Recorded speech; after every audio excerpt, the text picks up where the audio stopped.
E para mim, o cálculo mental não é só uma questão de fazer contas mais rápido, tá? Na hora da prova do Enem, que é uma prova muito cansativa, o cálculo mental me ajuda a me desgastar menos na prova. Então, quando eu uso estratégias de cálculo mental, eu estou me divertindo, de verdade, na hora da prova. É um momento em que eu não estou me cansando e fazendo contas de uma maneira muito mecânica, né? Porque eu estou usando o meu raciocínio e me divertindo com aquilo. E outra, eu uso muitas vezes o cálculo mental como uma ferramenta de confirmação do meu resultado. Então, por exemplo, se eu tenho que multiplicar 23 por 17, eu multiplico o 23 por 10 mais 7, aí depois eu confirmo com o 17 vezes 20 mais 3. Tá? Eu vou mostrar alguns exemplos desses daqui a pouco. Tá? Então, cálculo mental, eu acredito ao cálculo mental boa parte da minha constância em ter bons resultados na prova do Enem. Né? Para quem está chegando por agora e tal, eu já faço a prova do Enem como candidato há 11 anos, tá? E na primeira vez que eu fiz, eu acertei 44 e fiquei com a nota máxima, 973,6. A segunda vez que eu fiz foi em 2015, eu fiquei com 994,9, errando duas questões. 2016, errei uma questão, fiquei com 990,5.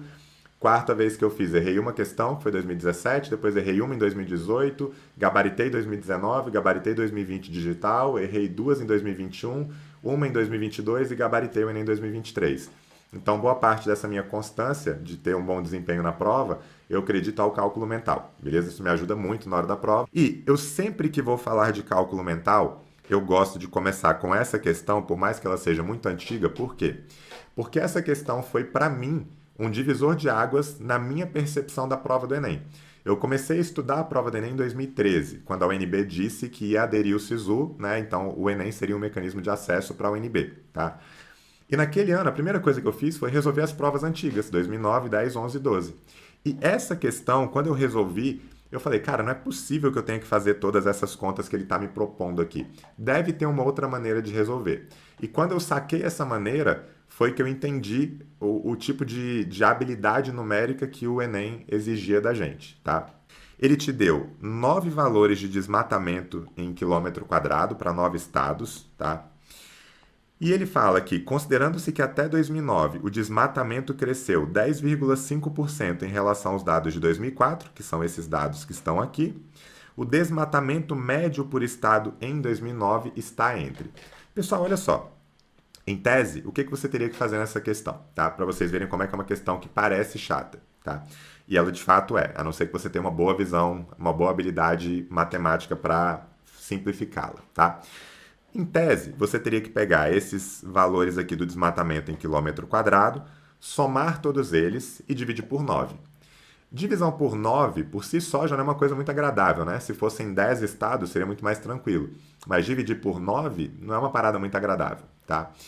E depois, ele ainda coloca aqui para você aumentar 10,5%, porque ele fala que em 2009 houve um aumento de 10,5% em relação aos dados de 2004. Pô, se fosse 10%, beleza, mas 10,5%, né? Meio sacanagem. Só que quando você olha para as alternativas, elas estão te dando uma dica que é, você não precisa fazer o cálculo exato. Por quê? Primeiro, as alternativas são intervalos, não são valores exatos. Se são intervalos, você deve ter uma certa margem para poder aproximar. E mais do que isso, percebam que o limite superior de uma alternativa e o inferior da alternativa seguinte sempre tem uma distância de 100 unidades. 2.700 vai para 2.800, 3.200 vai para 3.300 e 4.000 vai para 4.100. Ou seja, existe um certo conforto em aproximar, porque por mais que você aproxime errando um pouco, se você sair do intervalo correto, você vai cair num limbo, porque você vai cair num lugar que tipo, não tem resposta, né? Por conta desse salto da alternativa, de uma alternativa para a próxima, do limite superior para o limite inferior. Tá? E bom, pensando nisso, eu vou usar uma primeira ideia de cálculo mental, que é a seguinte. No cálculo mental, você em geral faz as contas da esquerda para a direita. Tá? No cálculo convencional, se você vai fazer essa soma aqui, por exemplo, 136 com 326, a gente começa pelas unidades, né? Você soma 6 e 6, 12, aí sobe 1, depois 1 com 3 com 2 é 6 e 1 com 4, 1 com 3 é 4. Beleza, tá? Essa é a maneira convencional de você fazer. Mas na vida real e nas questões do Enem, em geral, você não está tão interessado em saber a unidade exata. É mais interessante para o contexto da questão você saber a magnitude desse número, ou seja, você perceber que ele é aproximadamente 400 e alguma coisa, tá? Mas é menor do que 500. Nessa linha, o que eu vou fazer aqui com vocês é o seguinte, ó. O valor aproximado da soma desses elementos aqui é 1.000. E por que eu sei que o valor aproximado é 1.000? Porque eu tenho 5 centenas, 3 centenas, 1 centena, 5 mais 3 mais 1 dá 9, e eu tenho aqui uns resquíciozinhos, né? Então isso deve ser aproximadamente 1.000, beleza? Acho que é bem razoável supor isso aqui, beleza? Quando eu olho para esses outros três aqui agora, ó, tá? Pegando desde o 766, ora, quando eu somo esse com esse, eu enxergo esse número como aproximadamente 800. Então, 800 com 700 e alguma coisa vai dar 1.500 e uns quebrados.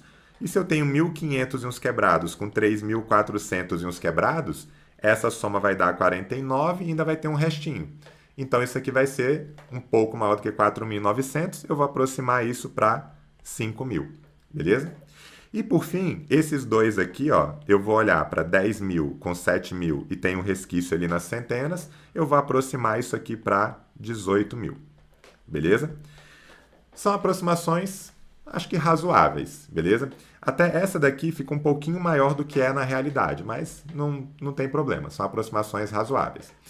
E agora eu vou pegar esses números e vou somar e vou dividir por 9. Então eu vou pegar 1.000 mais 5.000 mais 18.000 e vou dividir tudo isso daqui por 9. E para fazer essa conta, eu faço ela de cabeça. Por que eu faço ela de cabeça? Porque 18.000 por 9 é lindo, isso aqui é 2.000. Então, eu não vou somar todos esses números. Eu vou enxergar o 1.000 mais o 5.000 como 6.000 e vou dividir isso por 9. E depois eu vou somar com o 18.000 sobre 9. Só que veja, 18.000 por 9 é 2.000. 6.000 por 9, eu não estou preocupado com fazer essa conta toda. Esquece os zeros. Quanto que é 6 nonos? 6 nonos não é a mesma coisa que 2 terços, porque eu divido por 3 em cima e embaixo. 2 terços não é 0,666? Então, 0,666, quando eu acrescento 3 zeros, vai dar 666 aproximadamente. Então, esse meu valor aqui seria aproximadamente 2.666, tá?